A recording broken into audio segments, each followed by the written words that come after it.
my name is Brock Hines, and I'm a member of the Dole Institute Students Advisory Board, the official student group of the Institute. The Student Advisory Board is a bipartisan group whose members have access to exciting opportunities through their involvement with the Institute. This includes volunteering for evening programs and networking with our special guests. If you are a student and who would like to join, please contact us by emailing dolesab@ku.edu. Welcome to the Dole Institute of Politics, and thank you for attending today's program presented by the Department of Military History and Command General Staff College at Fort Leavenworth.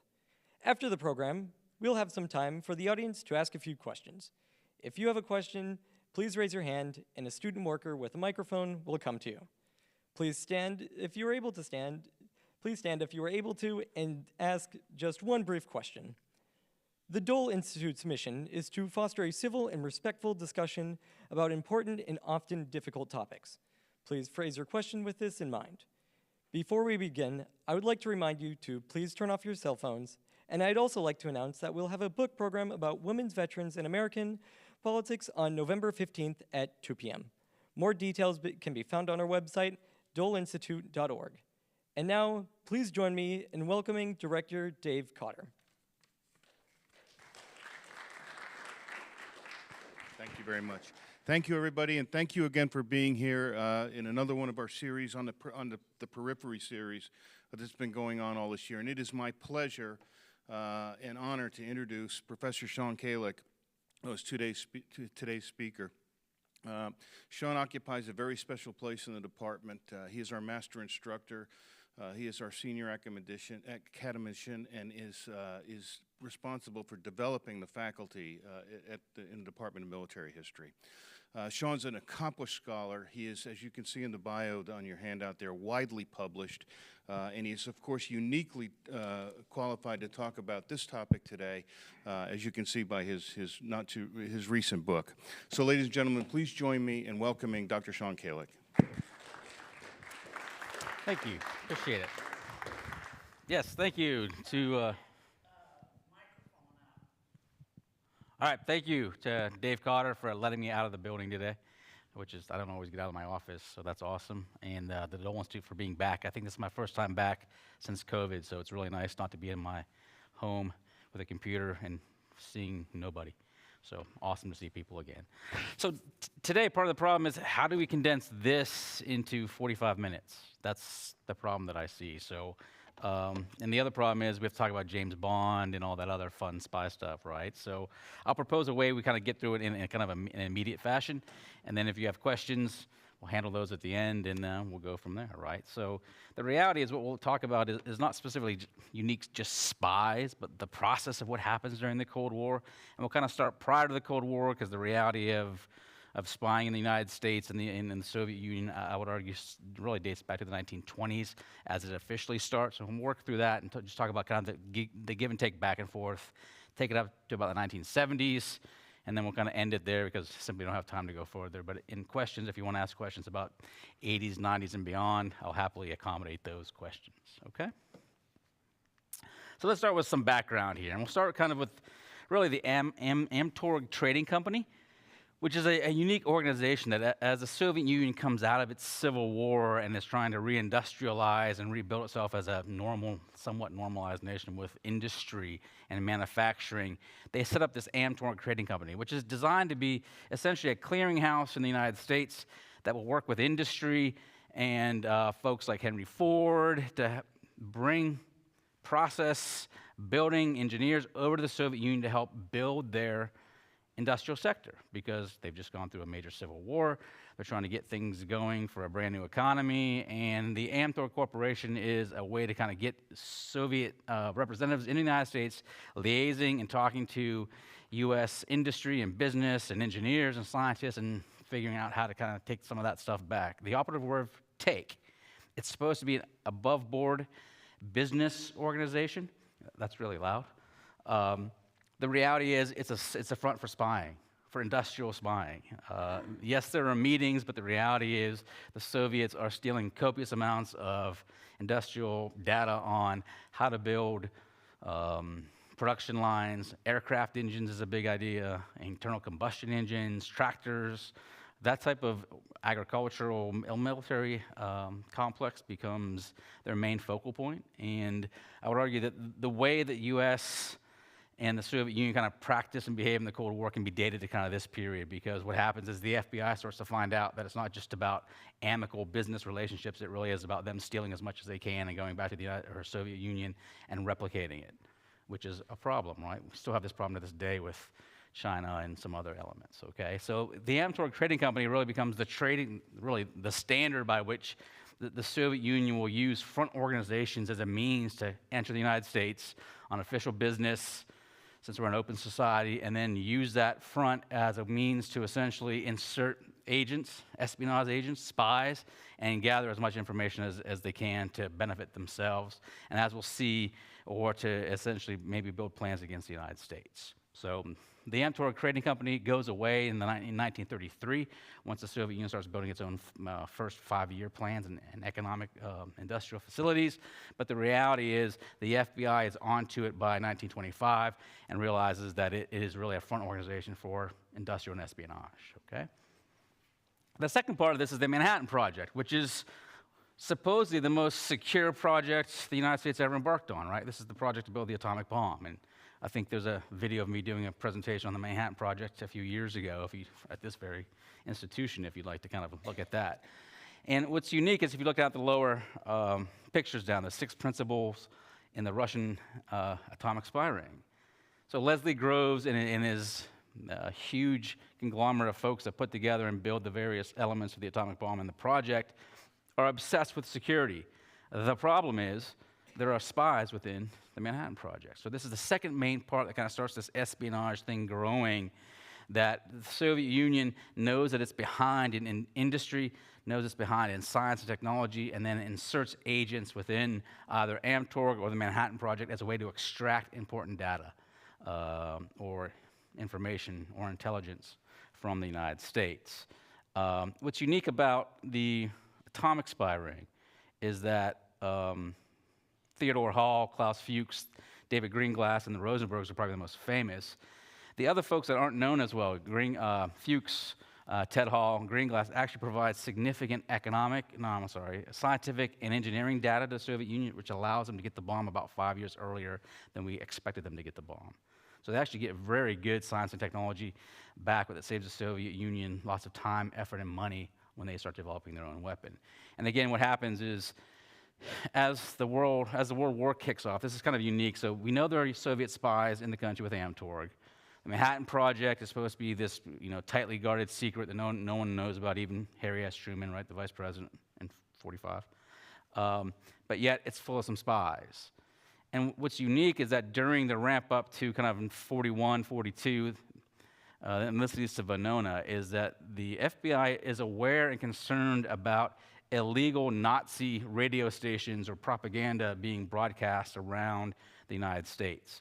So they essentially get kind of roving cars with transceivers on them that can kind of triangulate on an illegal receiver and then go in and bust it. But what they find out around New York, San Francisco, and Chicago is that there are Soviet embassies that are broadcasting all kinds of illegal Soviet diplomatic traffic. And the majority of the traffic relates to either industry or the Manhattan Project, and this is the Venona, which becomes Venona. So trying to find Nazis and root them out, the reality is we don't find many Nazi transceivers, but we find communist transceivers doing things that they're not supposed to be doing and sending copious amounts of information back to the Soviet Union as a means to either get good intelligence on the economic program or just to find out what's going on in the United States. And what's unique is during the Second World War, the Soviet Union's our ally, right? So you can't be too harsh on your ally because you're fighting the Nazis. But the reality is the Soviet Union is using spying and espionage as a means to extract as much information as they can. And I would argue it's relatively easy in the United States because we're an open society. Whereas in the Soviet Union, we have a really hard time inserting agents into the Soviet Union simply because they have a very good counter-espionage system, and it's a closed society, so everyone's suspect, right? So if you say, one word and you kind of look suspicious, the NKVD or the KGB or, wing you off to Lubyanka prison, do a little torture, and get some good information out of you, right? And all of a sudden, that network dries up. Whereas in the United States, it becomes a little easier based upon the fact that it's an open and free society. And there are allies, right? So Venona becomes an important element in this because it becomes a means to kind of confirm that there are Soviet espionage rings in the United States, but yet we don't want to let them know that we know that they're broadcasting things illegally and spying on us, which is kind of cool, right? But that's how Venona is going to be used in testimony against the spies, to specifically the Rosenbergs, to sentence them to death. And there's a big discussion about whether that was legitimate or not. So let's move to the 1940s, post-45. So all that stuff's happening with Amtorg in the 20s and 30s, Manhattan Project in the 40s. Venona is going to maintain as an active program through FBI counterintelligence, because remember, we don't have the CIA yet, up until the mid-1950s. And what's unique is that they're going to release elements of Venona transcripts and documents in the late 40s to help convict the spies. But the problem is it also has this kind of reverse effect, that it makes Americans a bit paranoid, that if the Manhattan Project is this most secure, awesome secret, but yet it was infiltrated by Soviet spies, what happens in the US government? So you may have heard of the Red Scare, the second Red Scare. Venona in many ways helps to kind of solidify that and perpetuate it, simply because it makes everybody deeply suspicious on the American side that there's spies everywhere. And we'll talk about, McCarthy and those characters who help feed off that. Because the reality is, yes, there are spies. The problem is how many are there, and we can discuss that because no one really knows the true numbers, but the reality is there are spies, okay? So in the 1940s, once the war's over and there no longer are allies, right? We are now in this thing called a new Cold War. And the first major concern, I would argue, as far as intelligence, like active intelligence operations, we're going to move from the Soviet doing their things to the U.S. becoming much more activist in the international community, is concerns over France and Italy. So as we secure Europe and as we figure out what post-war Europe's going to look like, there are two major concerns about France and Italy. After all, there's a division in Europe, right? The famous Iron Curtain speech that Churchill talks about. But there are concerns because there are active domestic communist parties both in France and Italy. And if you allow open and free elections in 46, 47, 48, there's a significant concern that those governments in France and Italy may turn somewhat leftist, and if they're leftist, they may be communist, and we can't have that in our kind of sphere of influence. So what's a nation to do about that, right? Because you can't go in with the military or anything, but there's this thing called the National Security Act of 1947. Maybe you've heard of it, right? Anybody hear it? Yeah, a guy in the back has, right? I think Tom Huber may have heard of it too, right? The National Security Act of 1947 isn't just about reorganizing what becomes Department of Defense and setting up the Secretary of Defense and Joint Chiefs of Staff. It also founds the United States Air Force, right, as an independent and separate branch of the military services. It also sets up the CIA, as well as the National Security Council, which works with both of those organizations pretty significantly. And what's unique is that the first kind of National Security Council memorandum, NSC 1-1, comes out, and it's about Italy. And the reality is we have to stay involved in Europe and use any means necessary to ensure that those elections don't turn out communist. Now, if you've been paying attention the last few years, there's been a whole lot of discussions about Russia mucking around in U.S. elections. In the 40s, the U.S. is mucking around in Italian elections and French elections to ensure that the right side wins, the right side being the Democrats, not the communists or the leftists. And again, this starts the process of active espionage, I would argue, for the United States. Previously, Venona was just collecting signals, intelligence, and data and information and disseminating it. But by the time we're in the Cold War, I would argue the new evolution that starts is that we are now being actively involved in doing things, operations, both covertly and overtly, by the way. Like we were paying copious amounts of money to Democrats in France and Italy to ensure that labor unions come out on the more democratic side, not the socialist side. That's above board, but we're also doing things like helping kidnap leftists and subverting their propaganda and attempts to kind of control the elections. So it's a more activist role, which the CIA, it starts its kind of is birthed by this first mission, that it's active, it's dynamic, it's not just about collecting, it's also about practicing and doing intelligence, okay? The second part of this is, and I would argue this is why this also perpetuates the activist mode of the United States and the CIA, is the fact that because the Soviet Union is a closed society, we have significant need for information on what their atomic capabilities are and what their military capabilities are. So the United States Air Force, some of its first missions beyond just building war plans for atomic attack are really, they call them ferreting missions. And what they're doing is they're flying around the periphery of the Soviet Union and the Warsaw, what becomes the Warsaw Pact, Central and Eastern Europe, and they're trying to figure out what radars are there, what gun emplacements are there, what the anti-aircraft defense systems look like.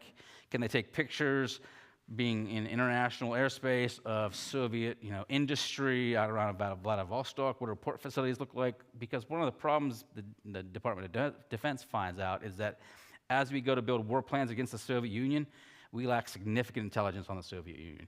Even so far as target sets, like what does downtown Moscow look like? Well, we're not really sure because we haven't flown over it in about 10 years. So it's kind of hard to build target sets and war plans if you really don't know what they have. So again, the espionage is going to creep not just from the CIA, but also the intelligence community in the military is going to expand to ensure that there's an activist role to make sure that you have the information you need. Because as the Cold War heats up, you want to ensure that balance in the military and nuclear side is kind of somewhat sustained. You don't want the Soviet Union getting ahead. You don't want the Soviet Union getting behind. And 1949 is probably the most critical year in the fact that we think the Soviet Union is going to get the atomic bomb around 1955. Just based upon intelligence we have, and they do kind of simple math on, okay, they took the United States X number of years, we're so much better than them. They don't have, what we have, industry, they don't have the resource to materials, so they extrapolate out in the Finletter Committee, and they pinpoint 1955, but the reality is, it's a guess. So when the Soviets detonate in 49, it's a complete shock to everybody, which further drives this need that we need more intelligence. And the way we find out the Soviets detonated a bomb is we have a weather aircraft flying around, and they pick up some particles in one of their filters, and they figure out, oh, wait, these aren't normal particles. These are uranium, plutonium, things that come from an atomic bomb. So it's, again, kind of an accident that we find out, oh, they have the atomic bomb. And it further drives that need out of intelligence because you don't know that they had it, and now they do, and you don't know how many, you don't know what the production cycle is, so it, again, is going to drive this demand for more and more intelligence, which is one of the themes of the espionage, is that in the context of the Cold War, you can never allow your enemy to get too far ahead of you, and you always want more and more information, right? So you can kind of understand what they're thinking about, trying to understand what they're planning to do. So this drives, I would argue, the whole kind of intelligence community through the duration of the Cold War.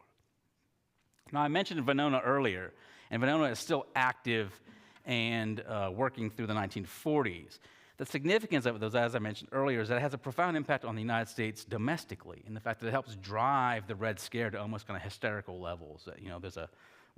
There's a communist over every bed. There's anybody that wears a red shirt or talks about leftist issues is a communist, which is unique. But the reality is, from the kind of intelligence U.S. counter-espionage side, it actually has a profound impact because what it did is it actually smashed the vast majority of the Soviet intelligence networks in the United States. So it allows us to round up a whole bunch of people and arrest them and or deport them because the Soviet Union has a unique way of inserting people in the United States, specifically under the wartime conditions. They either come over as, I'm a representative of the Soviet government, but I have two jobs. I have my normal day job, and then I walk around D.C. and I spy and send information back. Or they come in as, I'm a reporter, here are my credentials, but the reality is I work for the KGB or the NKVD. So Venona, it actually allows the United States and the FBI to really break the Soviet network that's in the States during the 1920s, 30s, and 40s. And what's unique is by the 1950s, the Soviets are going to try to rebuild that network, and they're pretty successful. In fact, Sarah, who isn't here right now, asked me if I was going to talk about The Americans, which was that awesome FX show a few years ago about Soviet agents living in D.C., right, posing as Americans. All true, by the way. At least true as they were trying to build this internal network. Now, great liberties in the TV show, but the premise that the Soviets are cultivating Soviet citizens, Soviet spies, to live as Americans and to live, gather intelligence, and then perpetuate with children who will easily be able to slip into the U.S. government and work. all true. And we'll talk about Directorate S and the KGB because it's, again, one more of those iterations, all right? So I would argue by the end of the 1940s, there's a robust active network going on the U.S. side, and the U.S. demand is really for more and more intelligence on the atomic side and the military side. On the Soviet side, they're just trying to kind of figure everything out coming out of the Second World War and rebuild the network that was crushed by Venona. All right, 1950s, which is kind of the heyday of espionage, right? When you think of the 50s, it's, all the good stuff. We'll talk about the main adversary in Directorate S. Then we'll talk about William Fisher, the Berlin Tunnel, and this is where it becomes kind of a little more exciting. You can kind of see the back and forth, and you get more James Bondy type of stuff going on here, right? So let's talk about the main adversary in Directorate S. Is the NKVD is the main kind of spy agency for the Soviet Union, and what's unique is, kind of like the United States, the Soviet Union has the NKVD, which is the official state intelligence organization, but they also have the GRU, which is the military side of it. And the two don't work together. Unlike the US, where the FBI and the CIA will work pretty closely with military intelligence, these two are completely apart. In fact, they don't work together until 1983 for the first time. And if you want to ask me about that in the questions, you can, because it's a unique situation that brings them together. Prior to that, they are in many ways competitive with one another, and they are very stovepiped as far as their information. They don't share information with one another. It's direct to their own lines of communication and for different purposes. GRU is all about military intelligence. They don't cross into political diplomatic stuff. KGB does internal, external, and all that diplomatic and industrial stuff as well, okay? So the main adversary in Directorate S is important because the KGB, which is going to be the predecessor to the NKVD, is going to first and foremost identify the United States as the main enemy. That this is where we're going to direct the majority of our intelligence sources, and not just the United States, but also maybe some of their close allies, the French, the Germans, and the US. But the reality is they focus on the United States as the hub of all power. So if we think about the Cold War as bipolar, which I have problems with, from the Soviet perspective, they see the United States really as that hub of the Allied effort. So therefore, that's where we're going to direct all your main intelligence assets. And the reality is, it's not a bad move because we do have a strong military, right? We are a world superpower. We have atomic weapons, and they are trying to play catch-up based upon the significant impact that the Second World War had on them. Now, Directorate S, which is the picture up in the corner of those gentlemen with all the accoutrement on their blazers. That's the first administrators of Directorate S. And Directorate S is, again, I'll drift into the Americans because it's easy, right? How many have seen the Americans? Anybody? Okay, only a few. You should go home tonight and watch it. It's awesome, right? Directorate S is part of the KGB, but it's really designed to develop illegal networks of spies living in the United States. So it's about taking folks like, we'll talk William Fisher here in a few seconds, and giving them a false identity, inserting them in the United States, and allowing them to kind of just live their life as a normal American citizen or immigrant, and then also provide significant data intelligence back to the United States. So Directorate S is the illegal directorate of the KGB, and that maintains itself up through 1991, 1992. And we can talk about a few more other characters. Like I'll talk about Oleg Kalugin in the 70s, who's another famous Directorate S. But let's go into William Fisher, who's probably the best example of Directorate S and who he is. William Fisher's his real name, right? Born in Russia in 1903 to parents who are very sympathetic to the radicalization against the Tsar. They are diehard supporters of the Bolsheviks. They're going to end up moving to England in the 1920s. No one really knows why, especially since the Bolsheviks are winning. I would assume it had something to do with the fact that they may have been on the wrong side of the Bolsheviks. They may have been more Menshevik in their outlook than Bolshevik, but nevertheless, young William is being cultivated, and he goes through several spy schools with the NKVD in the 20s. They actually moved back to the Soviet Union in the 1930s after the purges, which is significant, which again makes me think they were on the Menshevik side, not the Bolshevik side. So they come back after the purges happened in 38, 39, so they come back in 40. And William is teaching classes at what becomes the NKVD School on Intelligence, and he's teaching things about radios and transmission and all that stuff. So he's kind of a technical expert who knows how to use radios to send signals to faraway places. He continues that role throughout the war, training intelligence experts in really radio hardware. After the war, they don't know what to do with them. And what's unique is that in the 50s, as they're trying to build this new Directorate S, he becomes a perfect candidate. In fact, they say, hey, why don't we send you to the United States via Canada, by the way, on a Latin American passport, right? And his cover is Emil Goldfarb, right? Which doesn't sound very Latin, but, you know, hey, that's the passport they give him. And he ends up on the West Coast, and he lives between, he actually moves between Long Beach and San Francisco. And the reality is he's there to help cultivate relationships in the ports to figure out what the United States is shipping towards Korea and ultimately as we help in China in the late 40s. So he's there from about 47 to about 52. And his whole process or whole purpose there is to generate really ship manifests and information on what we're sending to Korea as we fight the war in Korea. And what's unique is that he lives under that cover and develops a vast network of operatives that have Latin American connections. So he's not just looking at U.S. stuff, he's also looking at what we're sending not just to Korea and China, but also what we're doing down south in Latin America and South America. That once the Korean War is over, he gets a new identity, goes back to Canada, gets the name Rudolph Abel because the Emil one they think may have been compromised and he's going to be moving from the West Coast to the East Coast, so they figure, hey, let's give him a new name, new identity, right? Rudolph Abel is going to end up a naturalized U.S. citizen in 1954, which is unique, right? And the way the Soviets do this, they have lots of passports that they use, mainly from dead folks that died during the war. And what they do is just kind of recycle them, they clean them, and then they give them to you, and then Rudolph Abel shows up via Canada again. I'm just, an old German, came to the United States, want to prosper and do well, right? Long live the USA.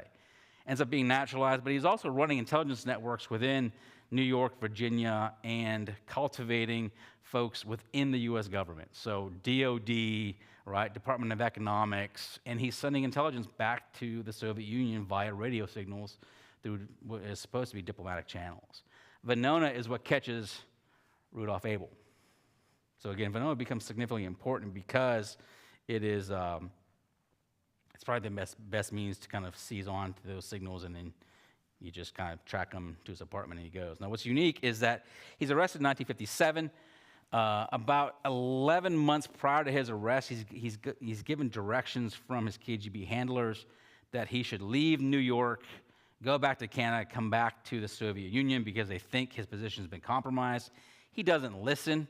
He stays in New York and becomes an art dealer and some other things, and the reality is ends up getting arrested, and then he's going to spend a few years in prison, and then he's going to be traded for Gary Powers in 1963. So it's a great example that you have folks like this who, again, grew up in the Soviet system, are able to kind of clean their background and identity and end up in the United States under various identities on the West Coast and East Coast, and their sole purpose is to live as Americans and provide data and information and intelligence to the Soviet Union. And he is a full-blown KGB agent, but he's part of Directorate S, which what happens, they will never acknowledge it or recognize that he is a spy until he's back in the Soviet Union, then they'll give him all kinds of hero awards and things like that. And you'll see that with like Kim Philby and a bunch of others that worked for the British as well. So Directorate S is pretty important in this game, and Rudolph Abel is probably the best early example of them trying to rebuild this network. Because the idea is if you get Abel into the United States and comfortable and situated, and he can get married to, an American girl, right, and they have children, there's no question about those kids being Americans, right? They're good red-blooded Americans. They get jobs in DOD or they work for Lockheed Martin, and all of a sudden, now you can cultivate even deeper intelligence because there's no need to kind of have cover stories because they're U.S. citizens. Pretty cool, right? Or not. On the U.S. side, right, and again, the way the nations approach espionage, I would argue, is somewhat different. That the Soviet Union is really about using human intelligence and developing spies and spy networks because they believe that's the best means to kind of access the information they want, which is like production numbers and research and science and all that fun stuff. The U.S. is much more kind of scientifically inclined. We want information and data.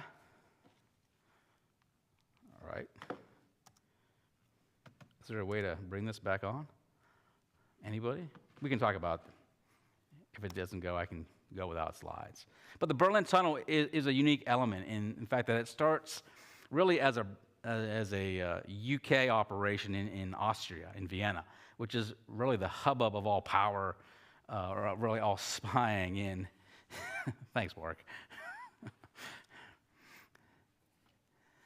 It's the hubbub of all power or the hubbub of all spying in the early Cold War, because Austria is neutral, so there's spies from everywhere there.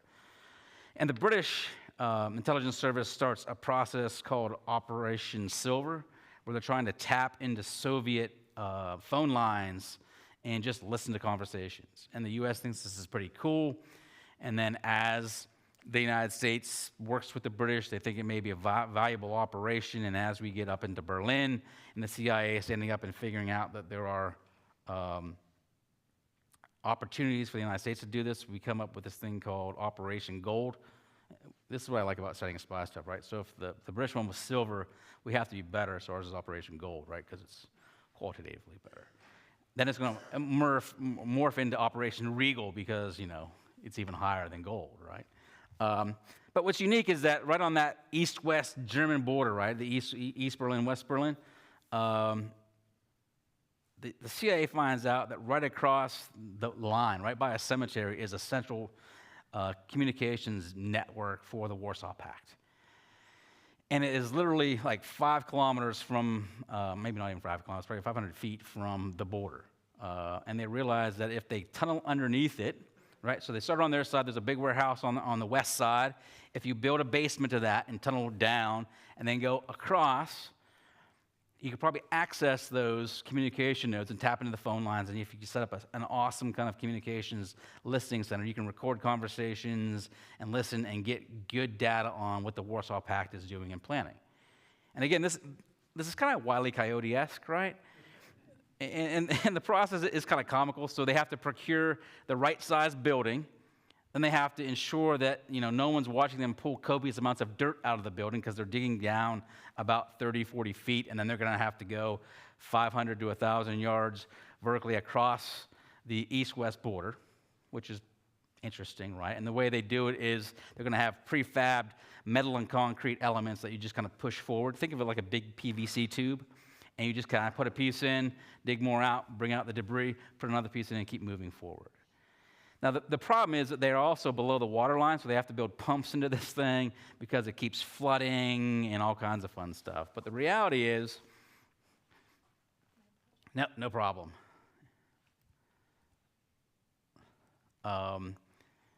Is that the whole intent is it takes about a year to build, which is unique in the fact that they do this without getting caught because you have people coming and going, and it is a fair amount of dirt, not to mention the prefab elements that you put into it. When they build it on the east side, they have a trap door that can't be opened, or so they think it can't be opened. And that's just in case anything ever happens and they can kind of blow it up and be good to go. It operates for about 11 months and 11 days, and they're getting all kinds of awesome information because, as I said, they found out that the vast majority of all Warsaw Pact communication came through that communications hub, and they're getting great information on troop movements, troop deployments, command and control issues, and all that fun stuff. But one of the problems is that you have this tunnel under the ground, right, that has to have some heat and pumps going, right? And when it snows in Germany, right, you may have a problem, because the ground that the tunnel occupies is going to be warmer than the ground around it.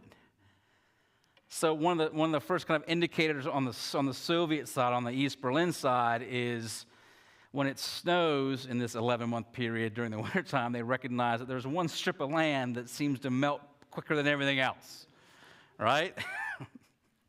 And it's not like, all of a sudden it snows and there's one strip, but the reality is it'll snow and then that strip will kind of melt quicker than everything. And if it happens 2 or 3 times, you become somewhat suspicious. And literally 11 months, on the 11th day of the 11th month, they're digging around in the dirt to figure out what's going on, and they hit something steel. And they find out, there's something here. And that door that was supposed to be able to blow from the inside actually just opened right up. It wasn't locked. You know, some contractor probably didn't lock it right. And they rush in and they find out there's all this communications equipment and listening devices and how to tap phones. And if the slides were up, there's a picture of Soviet officers in the tunnel just inspecting anything. And the CIA was a bit embarrassed by this, as was the Army, because the Army was helping with this process. And what they do is they're like, okay, do we admit this or do we just keep quiet? And they think the Soviets are going to be very, very embarrassed that we were listening in on their phone conversations. And they're not going to even talk about it because it shows that they may have a weakness. The reality is the Soviets flip it around to demonstrate, see, the U.S. is up to dirty tricks and nasty business. So it's highly publicized. They bring camera crews out and all kinds of stuff, and all of a sudden kind of ambush everybody and say, hey, see what the West is doing? We're just minding our own business, making telephone calls, and all of a sudden these dastardly, folks in the West are, digging tunnels and spying on us, and it's just not good for business, which is unique, okay? The next element of this, which goes along with the tunnel, is the U-2.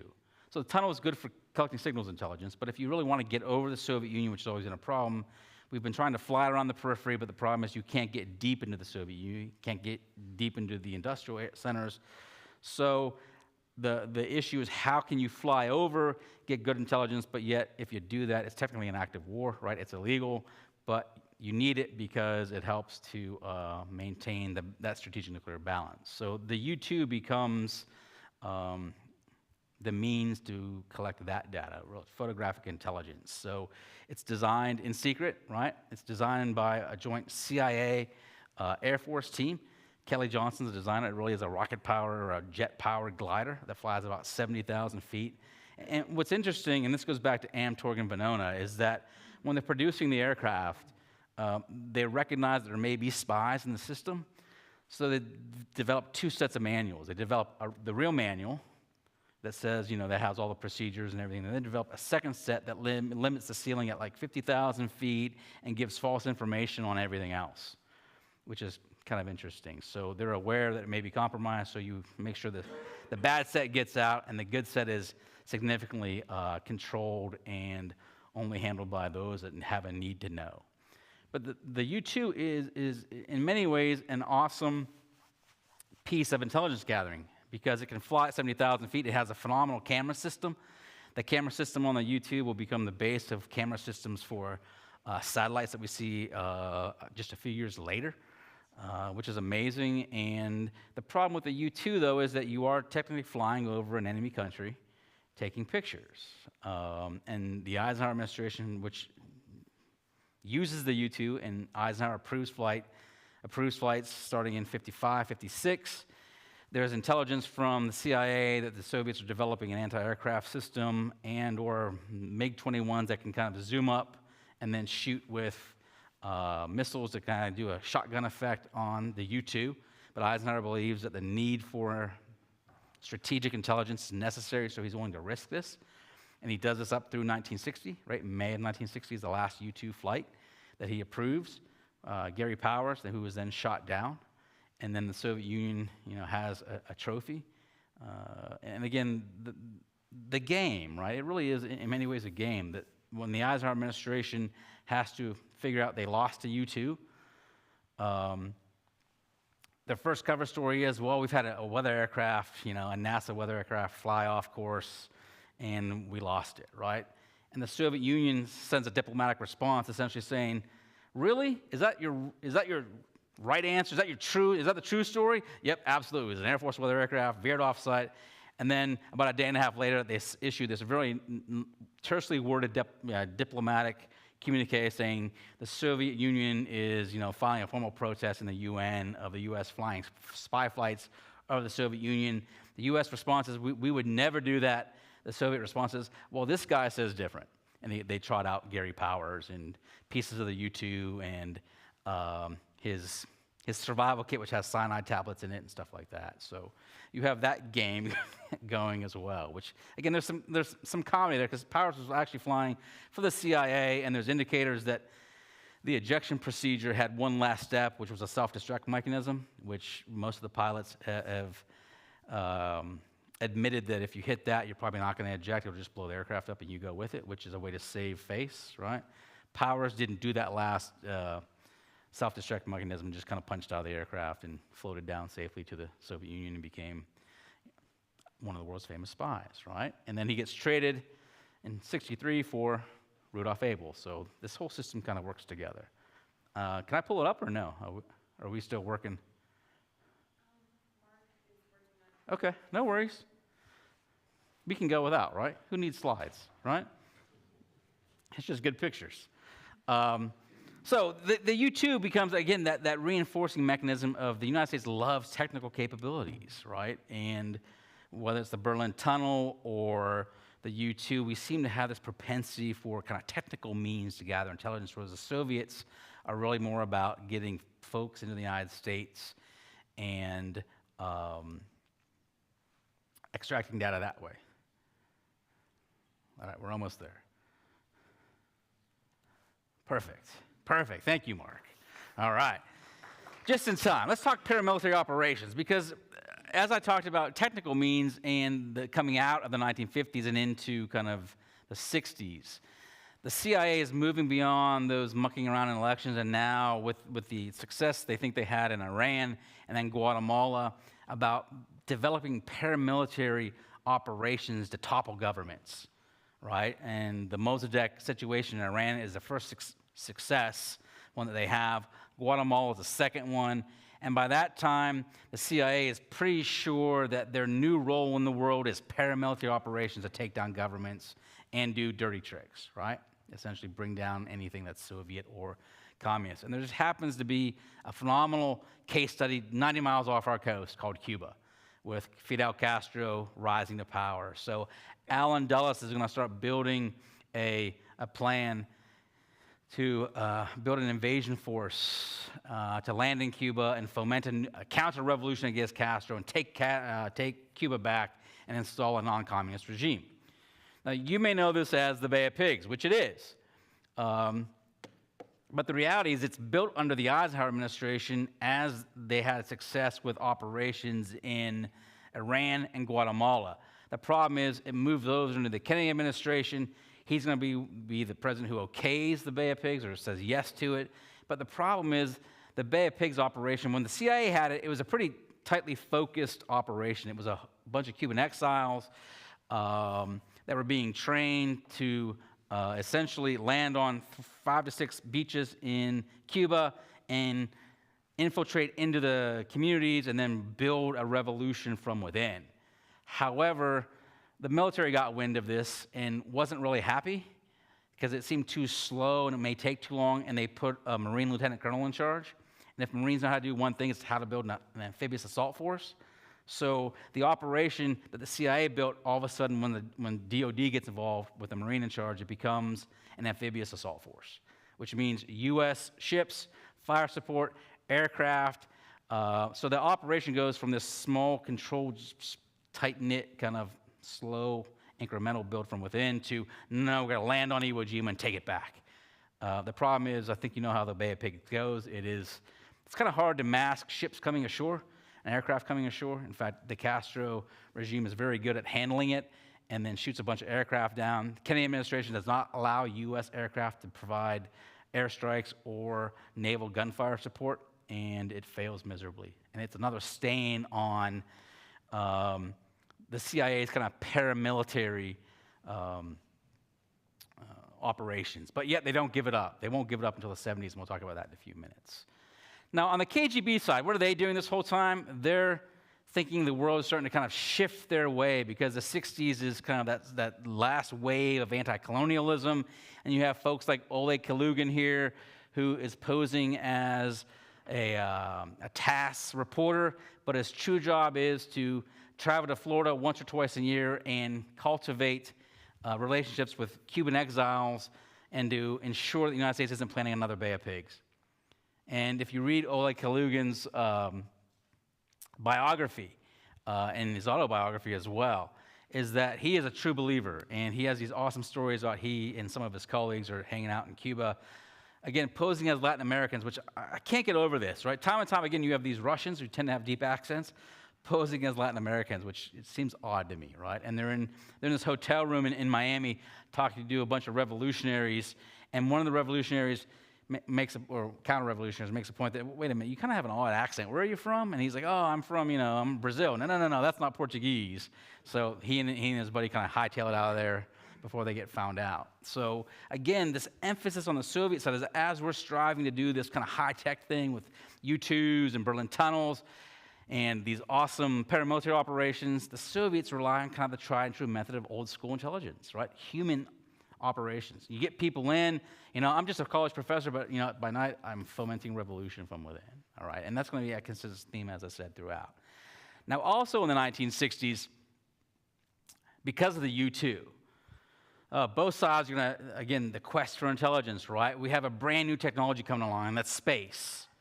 And we can see two elements of space right here, right? The Soviet Union space, right? This is based upon their Vostok spaceship, right? You just take the Yuri Gagarin out and the stuff to maintain an astronaut or cosmonaut, and you put in cameras.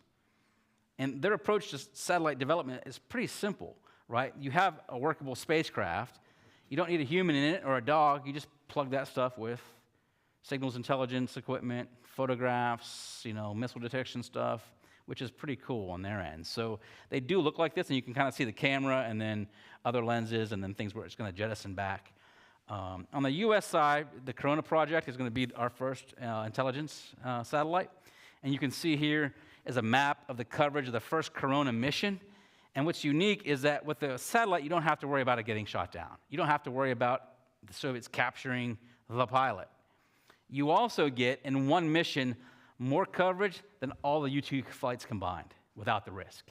So this becomes a new wave of, we can use outer space now to spy and get the intelligence that we need. And really, the Kennedy administration is where it's going to start under Eisenhower, but it's going to really take off, no pun intended, under Kennedy, where space is going to become the next major means for really the intelligence game and espionage, where both sides are going to use the first generation satellites and then develop communication networks that can spy, signals intelligence, thermo radiation things for detecting missile plumes, taking pictures, and the pictures go from kind of being fuzzy gray to being able to pick out there's 4 cars in the parking lot, and they are a Dodge, a Ford, and a Corvette, which is pretty amazing.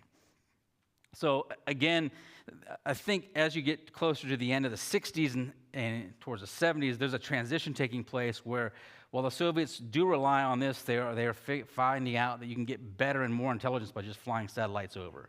Now, it's a different type of intelligence, right? You may not be able to figure out what I'm thinking, but you can figure out how many missiles we're producing, how many tanks we're producing, so on and so forth. So it gives you more intelligence on the strategic military side than it does kind of the diplomatic human side. But yet the human side is still important, but yet it's kind of risky. All right, let's talk about the operational ethos and the change going on in the 70s, and then we'll leave some time for some questions. Let's start with this. We'll start with the CIA and then talk about the KGB afterward. Coming out of Vietnam, the CIA has some problems. Remember that paramilitary thing we talked about and how they became obsessed with it? Project Phoenix and a few other actions in Vietnam and the Church Committee after Vietnam really exposes the hijinks that the CIA was doing throughout the 50s and 60s, including spying on American citizens, including kind of conducting operations in America. So Congress is kind of clamping down on it. And as the Carter administration comes to power, Jimmy Carter has a real problem with the CIA, and it's what he perceives as abuse of power. And he's about to kind of cut the whole paramilitary program, but hold right there, and I'll come back to that. Okay, so this is my cliffhanger for you, right? We'll come back to it. His director of the CIA is Admiral Stansfield Turner. And Turner is a stand-up Navy guy, right? Has had a phenomenal naval career, and he's placed here because Carter thinks he can trust him to kind of transform the CIA. And the transformation that Carter wants is a move from paramilitary operations to gathering national technical means is what they call it. So really it's signals intelligence, and I don't want to use spies. I don't want to risk any confrontation. I just want to get as much passive information as I can. So Turner comes to the CIA with the new ethos of, hey, this human stuff we've been doing, we're not doing it anymore. This is all about using advanced technology, spacecraft, national technical means to gather as much intelligence as we can without risking confrontation with the Soviet Union. And there's significant tension in the CIA over this because they've had 20, 30 years of developing paramilitary operations, some human capability, and some other means, and all of a sudden you have an admiral come in, right, and say, no, we're not doing that anymore. You need to understand things are changing. And there's some real fighting going on. Now, what's unique is that Carter, the national security advisor, this is a big new Brzezinski, sees kind of a middle path between these two. And the middle path is, okay, you can't get rid of all the paramilitary stuff because the Soviet Union's still around, the KGB's still around. But there may be some opportunities, specifically in Poland and in Afghanistan. And what Zabriskie convinces Carter is that there's human rights issues at stake here, right? That the folks in Poland that start what becomes the Solidarity movement are fighting for the right to unionize. This is a basic American right for Poles, right? For Polish ship workers. Now, the Soviets don't like solidarity. The Poles don't like well, the Polish government doesn't like solidarity. The Poles love solidarity, right? And it becomes this awesome, not just a union movement, but also a political network. So Brzezinski convinces Carter, who is really about human rights. In fact, if he's known for one thing, it's about how do we cultivate and maintain and push human rights, which becomes a critical vulnerability of the Soviet Union at this unique time as a means. And Brzezinski tells him, you know what you can use? You can use paramilitary operations to do that. If you fund elements like we did in the 40s, like in Italy and France, and you support solidarity overtly, like Wallenza and Solidarity is a great movement, but you also funnel material to them, money, to help them print material, to help them build their brand, build their following, and Carter kind of likes it. He's a bit suspicious at first of paramilitary, but he likes the idea that what you're doing is you're promoting democracy and freedom, right? Who doesn't like that? Now, the other piece of that is the Mujahideen in Afghanistan. So in 1979, when the Soviets invade, Brzezinski again convinces Carter that, oh, you can use paramilitary CIA operations in Afghanistan and start giving these folks weapons to help fight off the Soviets because they're encroaching upon their rights. And the first set of CIA operations which are going to work through Pakistan are really kind of vintage World War II rifles. And the Mujahideen are like, yeah, these are great, but we want something that can take down kind of Soviet helicopters and tanks. And it's going to evolve under Reagan to stingers and blowpipes and all kinds of fun stuff, okay? So again, what's unique is that it's Brzezinski who kind of saves the paramilitary side of that because he sees Carter's unwillingness to use it, but yet seizes on Carter's obsession with human rights and then can link it to both solidarity and Afghanistan as it's basically about human rights, freedom and democracy, so you can use it for the good and not necessarily get the bad that we saw in Iran, Guatemala, and even Cuba. Now, on the Soviet side, this guy, anybody know who this guy is? Yeah, Yuri Andropov, the longtime head of the KGB.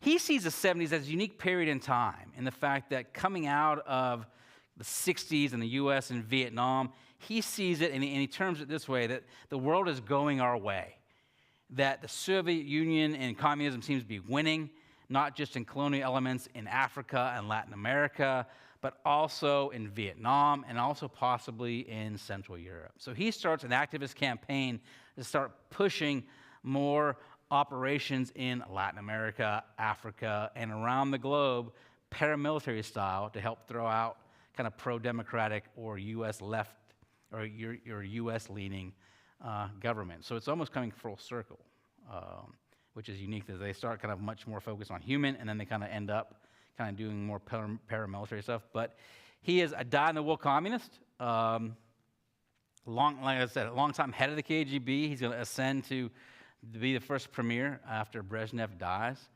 And he becomes a guy who is always paranoid and never leaves kind of his KGB roots behind. In fact, when he becomes general secretary, one of his first moves is he's obsessed with the first strike on the Soviet Union in 1983 because he's afraid of Reagan. He thinks Reagan really is a cowboy who's going to start a nuclear war. He's the guy who's going to bring the KGB and the GRU together and start monitoring U.S. military bases and the government to see if they're preparing for a first strike. And at first, the two elements don't want to work together, but then they realize Andropov will make you disappear if you don't say yes. right? And they start doing things like how many Domino's pizzas are being delivered to the Pentagon, how many cars are in the parking lot after 5 o'clock. And they do this not just in the U.S., but also in NATO. And what's unique is that the KGB, the longtime kind of, people in the trenches doing the work, think he's crazy. But they have to say yes. So after about 6 months of this, he's in kind of ill health, and the program just kind of slowly withers away. It's called Operation Ryan. But he is deeply obsessed about gathering the intelligence they need for a first strike. So I would argue the 70s become kind of a culmination point where the U.S. is starting to kind of see a transition. Yes, we're going to use more and more satellites and technical means to gather intelligence, but also we see the way we can use kind of paramilitary operations, not in the traditional sense of coups, but now paramilitary operations, much more in that sense of kind of NSC 1-1, right? How can we influence governments and elections to ensure they are hurting the Soviet Union and they're going to break our way? Whereas the KGB is kind of going in a different direction, where they're going to kind of start fostering more and more assistance to kind of paramilitary operations, and they're going to start clamping down more and more on their own people as well. Because what's unique, and we can go back to Oleg Kalugin. Kalugin, a long-time KGB officer, right? In the late 80s, he's recalled to the United States, and he's involved in essentially a trial about whether he's really dedicated to the tenets of the Soviet Union.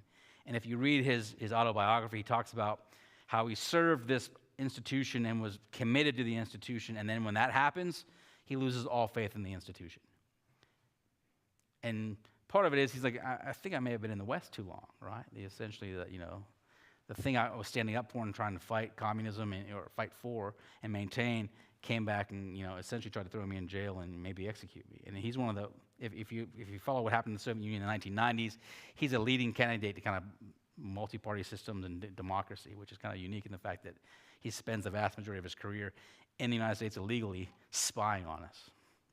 And he lives in the States now, which is awesome. Okay? So I'll leave it there, right? If you want more of the story, 80s, 90s, right, 2000s, it's here. It's on Amazon. I didn't set the price, so the publisher did. So I apologize for the price in advance. But thanks for entertaining me. I hope it was informative, and I'll take some questions now. Sir, I think they want a mic, right? Was there another communications hub for the Soviet Union and the Warsaw Pact that was found someplace offshore in the Baltic Sea? And there was some shenanigans with a submarine that they were able to tap into it? Yeah, the submarine cables. So they find out that a lot of that information is going through the Baltic Sea. So you send essentially a submarine down. You hover over the cable, right, and you put kind of airlock around it, and then you find out which wires are the Soviet or Warsaw Pact ones, and you tap into them and just listen. Yeah. There's all kinds of awesome, like, I think it's called Blind Man's Bluff is the one about the Navy operations, which happen, and they're tapping in. So that, again, when writing this, I had to find kind of a way to kind of condense it into something useful, and that dynamic with the U.S. seems to be all about these high-tech solutions, right, and awesome solutions, but that information is good, but it doesn't give you the human stuff. And where the Soviets is much better at the human stuff, but not so good at the technical stuff. So it's kind of this give and take all the time. But yeah, Blind Man's Bluff is a great book on the Navy and their spy missions because, right, if you can listen to telephone conversations and find out where they're moving troops around and why, it's pretty awesome, right? You can't get caught off guard. Good question. You talk about some amazing spies at work, Rudolf Abel and Kim Philby, etc. But I wondered if you'd run into any genuine double agents who were making their lives better by spying for both sides at once. Yes, there's lots of double agents that come, and what's unique is, reading from the Soviet side, is that the folks that will spy for them, the 20s, 30s, and 40s, are really committed idealistic communists. Like, they think communism is the way. Ted Hall, Klaus Fuchs. After the Second World War is over, they don't seem to be as committed ideologically. They're really in it for money. So you'll see kind of, dual agents in, who can I get the best deal from, and it's all about me getting rich or getting famous versus commitment to the cause, which is, you have to be careful with that stuff. So there are many through the 60s and 70s about, a lot of Brits end up that way, right? That we don't know who they are. Who do they work for, like Philby, right? James Jesus Angleton, who works for the CIA and their counter-intel, right, counter-espionage element, is obsessed with moles in the system and double agents. So he in many ways, promotes this paranoid ethos in the CIA that there's, you got to be really careful because there are double agents everywhere. And he's probably not too far off, but it's probably not as bad as he thinks it is, but it's not as, rosy as, there are none. So, yeah. Let's distribute a bit. We'll come back to you. Sean, a little bit outside your time scale, but you had Aldrich Ames. Oh, yeah. John Walker, Spy Ring. I guess in the 90s, a lot of that happened 80s and 90s. It sort of takes a little different spin than what you talked about because those guys were homegrown type. Yeah. Do you have anything to say about that? Yeah, let's go with Aldrich Ames, right? Who's kind of a unique double agent, right? That he's working on building U.S. networks in the Soviet Union in really the late 70s and 80s, and he's pretty successful at it, but he becomes a bit disillusioned. He's going through kind of a bad divorce. He doesn't believe he's being treated the way he should at the agency and thinks he should be promoted, so he kind of walks into the KGB embassy, I think in Mexico City, and says, "Hey, I have some information for you."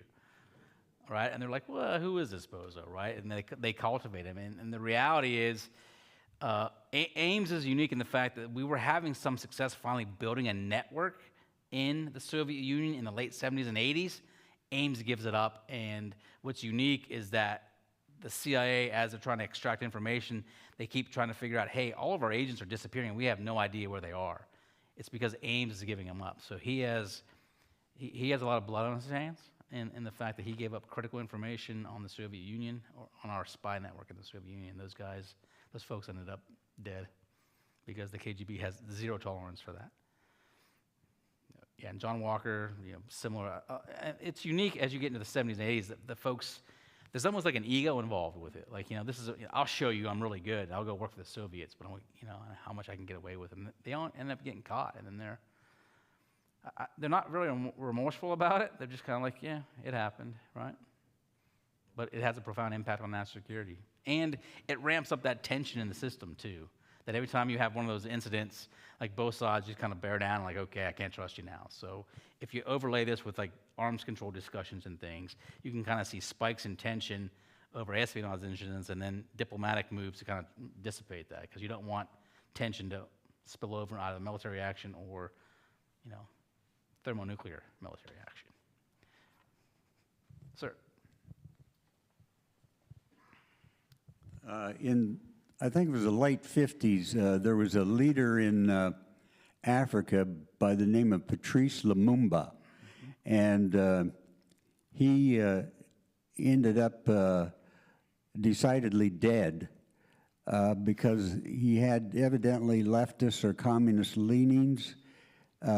Did the CIA or have anything to do with that? I don't know specifically, but I would bet they were. What's unique? Yeah, but the CIA typically has, like, they may have case officers, but they were very good at. We won't do the dirty work. We'll kind of contract that out because there's always a colonial nation that's willing to kind of help out. I mean, and you can go with the Diem regime in Vietnam too, right? That there was a CIA plan to kind of assassinate him at the last minute. Like, no, why don't you guys do it yourself, right? So it's hard writing about this stuff because a lot of the operations are still classified simply because you don't want that stuff to leak out. So you have to kind of put pieces together. And like, the Belgians did it, right? But the reality is the CIA is involved and they planted a, hey, this guy should go away. So, yeah, and that's kind of, that's why I call it a game. I mean, it really is this kind of, unique game that we're playing on who can get ahead, how can we slant the table to benefit us, but you want to do it in a way that isn't dirtied or underhanded because we're all about freedom and light, right? Mm-hmm. But yet, it's a dirty game. So you kind of have to try to keep your hands clean and at least above board be like, I didn't do that. The Belgians did that, right? But the reality is provided everything they needed. While I've got the microphone, I'll ask one more question, then I'll shut up. Klaus Fuchs was convicted, I think, of spying, but he didn't receive much of a sentence. He kind of got off easy. Yeah. What happened? He kind of repents, right? And Klaus Fuchs is a unique character in the fact that he is one of the early ones in the Manhattan Project who really believes communism is the way of the future. And then once he's been found out and is disillusioned, kind of repents that, yeah, I was a young, dumb kid. So they kind of feel bad for him. But he does do hard time. I mean, so, you know, he does pay his price. So, yeah.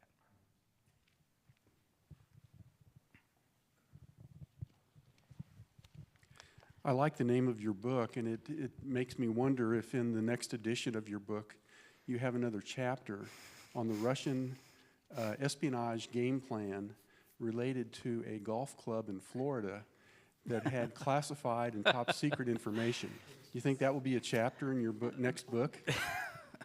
If the publisher wants it, we'll see. Give me 20 years plus, and then we'll, yeah. But writing this, my original plan was to stop in 90, and the publisher was like, no, come on, and this is, I don't know, about 5 years ago, right as like the Murphy stuff, so there was, in the elections, like, you got to take it to today. And as a historian, it's kind of hard to do that, right? But you can kind of, you know, what was going on in the present time was they were finding Soviet agents in the U.S. again, or I'm sorry, Russian agents. Old habits die hard. And it was just this nice parallel, which convinced me, yeah, you probably need to talk contemporary, which is why it kind of comes to the 21st century. And with Putin in charge, it's even more unique because he's kind of in a drop-off-like character, right? So yeah, but it's just hard to find good information because no one wants to admit what they're doing. Sir? You talked about the U.S. leaning more on technology, less on people. Mm-hmm. Could you comment, in today's, you know, we read the newspapers today and you see the U.S. reporting what the Soviets are going to do maybe before they're going to do it, or the Russians. Do you think we're still technology or human? I think so, but I mean, one of the benefits you have now is Ukraine, right? So you can get folks into Ukraine and see equipment and things. So signals intelligence and technical means are phenomenal. I mean, if you just look at the access to kind of, you know, what you can find out about satellite imagery or signals intelligence, what they could do in the 50s is kind of what they could do today. So in the 50s, you can see a picture from Corona, and it's, you know, you can see an airstrip with maybe some fuzzy aircraft on it, whereas today they can get down to, you know, the declassified stuff tells you about a license plate, which I'm sure it's even better than that.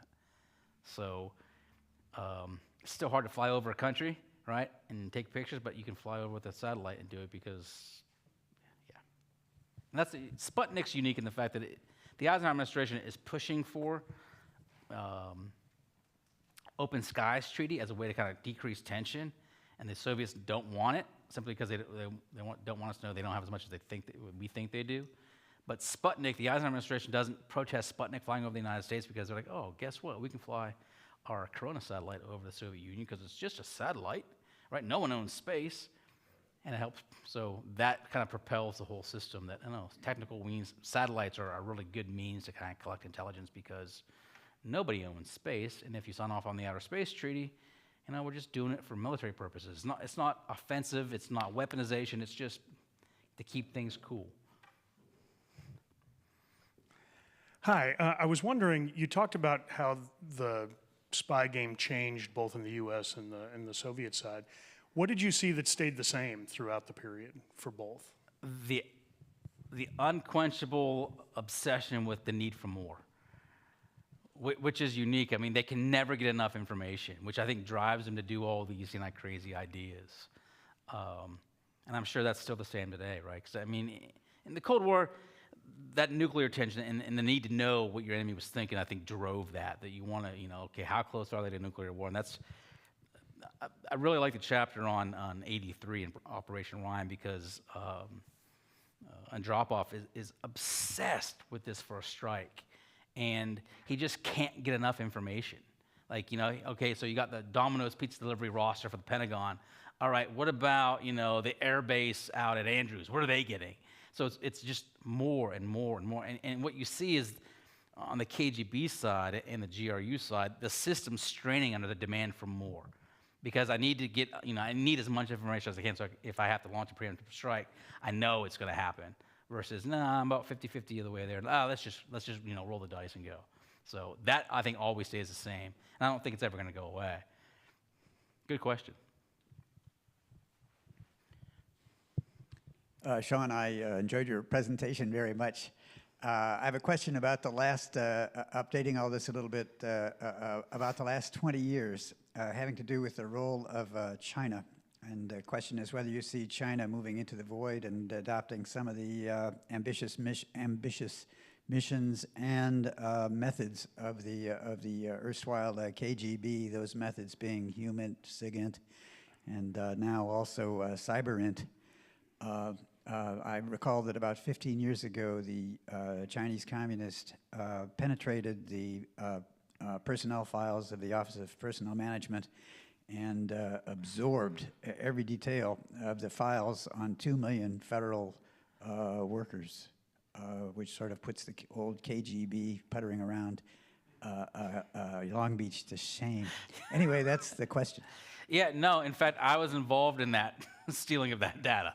I had to renew my security clearance, and about 3 months after I got it, got a note saying, hey, by the way, all your information was stolen by the Chinese, so you have, I think so. And again, that quest for more information, right? And I don't know a whole lot about the Chinese espionage situation, but they seem to be following a similar path. They seem to be much better with technical means, i.e. cyber.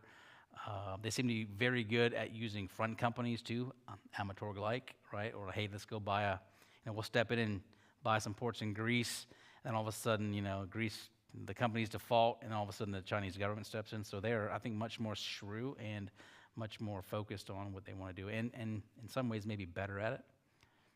Good question. I think we're good. Right, so that was the last question. Hey, I truly appreciate my first time back at the Dole since COVID, so it's been fantastic. Thank you for sharing a afternoon with me, and if you have more questions or comments, I can stick around and talk about the 80s or 90s. So thank you. Have a great afternoon.